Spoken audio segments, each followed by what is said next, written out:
یہ کہانی ہے اسلام کی، یہ کہانی ہے آپ کی اپنی، یہ کہانی ہے ان لوگوں کی جنہوں نے اپنے خون سے تاریخ لکھی۔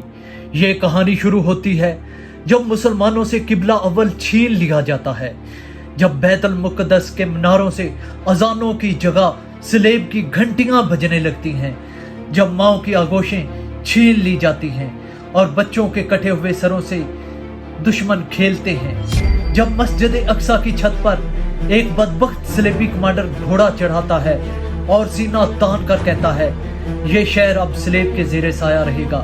یہ وہ لمحہ ہے جب آسمان بھی رو دیتا ہے، زمین چیخ اٹھتی ہے اور امت مسلمہ کا ضمیر سویا پڑا ہوتا ہے، مگر تاریخ کبھی خاموش نہیں رہتی۔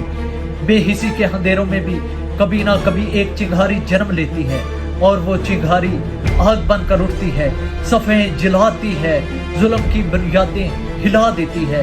وہ چنگاری کون تھی؟ وہ جذبہ کہاں سے اٹھا؟ کس نے امت کو جگایا؟ کس نے دوبارہ قبلہ اول کو آزاد کرایا؟ یہی ہے ہماری کہانی، یہی ہے ہمارا ماضی، یہی ہے آپ کا ماضی، یہی ہے وہ حقیقت جسے جاننا آپ کا حق ہے۔ السلام علیکم دوستو، رکن الدین بیبرس کون تھا؟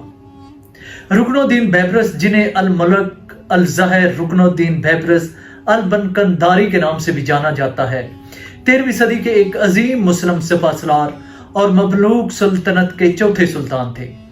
وہ 2223 یا 1228 میں دشت قپچاق موجودہ قزاقستان میں پیدا ہوئے اور 1 جولائی 1277 کو دمشق میں وفات پائی۔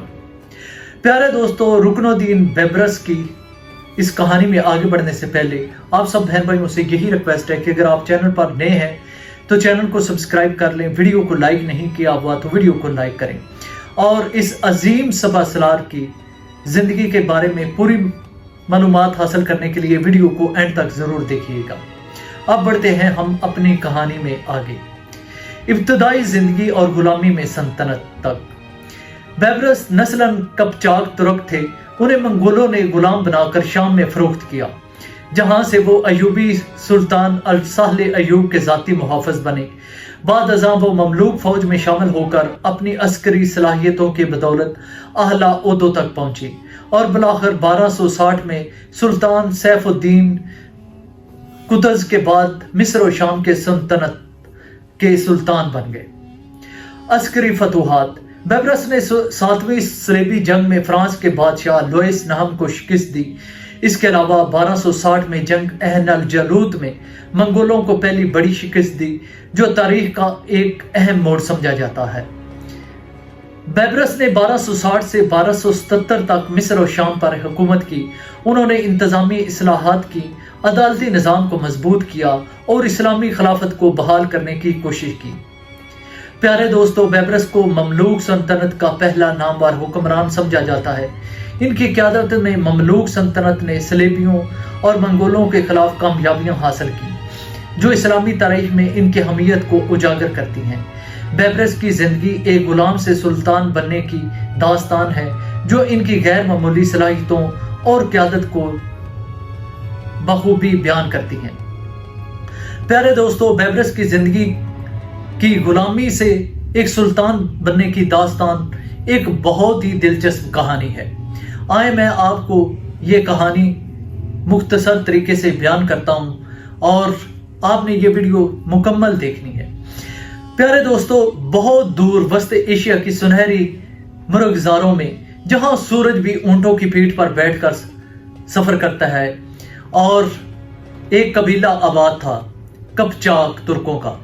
یہ قبیلہ جنگجو تھا، مگر منگولوں کا سیلاب ایسا تھا کہ پہاڑ بھی ڈولنے لگے۔ پیارے دوستو، ایک دن افق سے گرد اٹھی، منگول آ گئے، قبیلہ جلا، خیمے خاک ہو گئے، اور ایک ننھا سا بچہ بیبرس اپنی ماں کی چیخوں کے سائے میں قید ہو گیا۔ پیارے دوستو، اسے غلام بنا کر اسے درباروں بازاروں میں بیچا گیا۔ کہتے ہیں جب اسے بیچا گیا تو اس کی ایک آنکھ میں ہلکی سی خرابی تھی، اس لیے اس کی قیمت کم لگی، مگر قسمت کو وہی پسند آتے ہیں جنہیں دنیا رد کر چکی ہوتی ہے۔ پیارے دوستو، دمشق کی منڈی میں اسے خریدا گیا اور پھر قاہرہ کی طرف روانہ کر دیا گیا۔ وہ بندکنداری خاندان کے پاس پہنچا جن کا تعلق سلطنت ایوبیہ سے تھا۔ بیبرس کو مملوک فوج میں شامل کیا گیا، وہ فوج جس میں صرف غلام تربیت یافتہ ہوتے تھے مگر سلطان کے قریب ترین۔ یہاں سے بیبرس نے سیکھا گھڑ سواری ایسے جیسے ہوا کو کاٹتا ہو، تلوار بازی ایسے جیسے روشنی کا قہر ہو، تیر اندازی جیسے بجلی کی کمان ہو۔ اس کا جسم لوہے کا، دماغ خنجر جیسا اور عزم پہاڑوں جیسا تھا۔ پیارے دوستو، 1249 میں صلیبیوں نے پھر حملہ کیا۔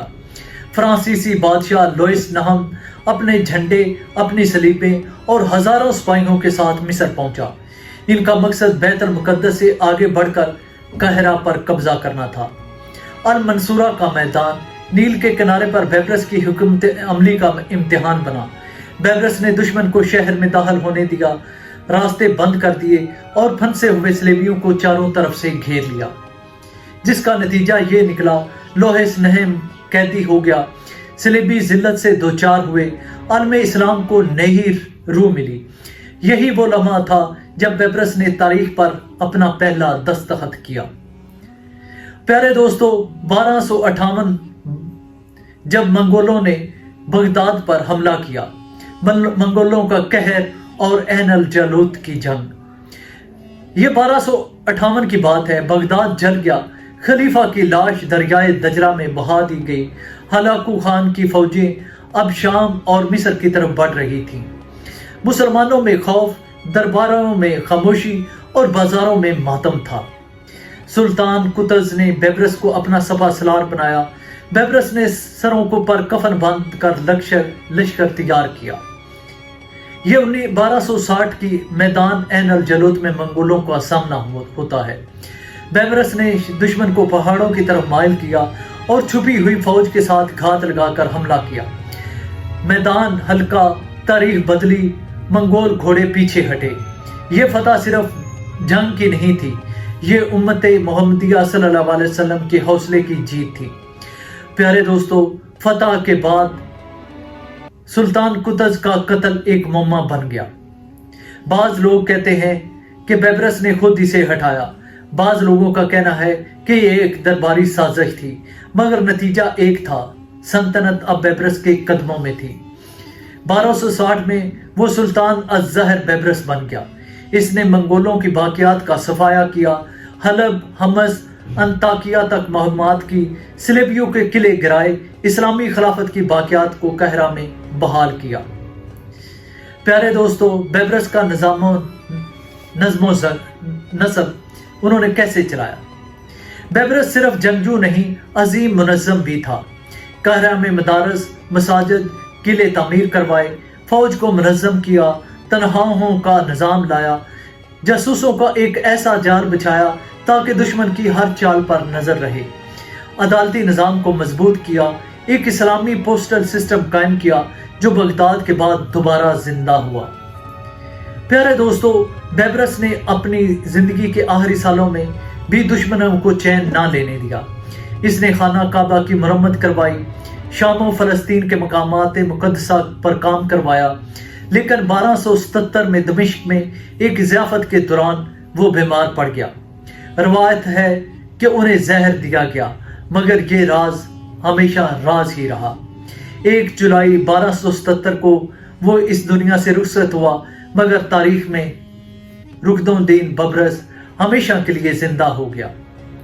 پیارے دوستو، بیبرس ایک غلام تھا، مگر دل میں وہ سلطان تھا۔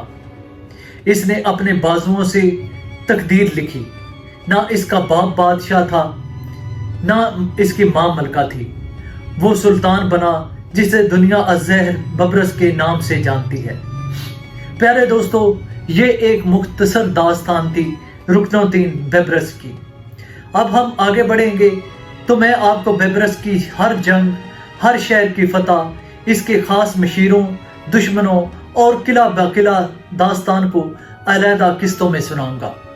اگر آپ کو یہ کہانی پسند آتی ہے تو اپنے کمنٹ باکس میں اس کا اظہار ضرور کیجیے گا، اور اگر آپ اس کی اگلی اقساط دیکھنا اور سننا پسند کرتے ہیں تو اس کا اظہار کمنٹ باکس میں ضرور کیجیے گا۔ میں آپ سے ملوں گا کل ایک نئی زبردست ویڈیو کے ساتھ۔ یہ ویڈیو پسند آتی ہے تو اس کو شیئر کیجیے گا، لائک کیجیے گا، اور چینل کو سبسکرائب نہیں کیا ہوا تو چینل کو ضرور سبسکرائب کر لیں۔ ملیں گے کل ایک نئی ویڈیو کے ساتھ، تب تک کے لیے السلام علیکم۔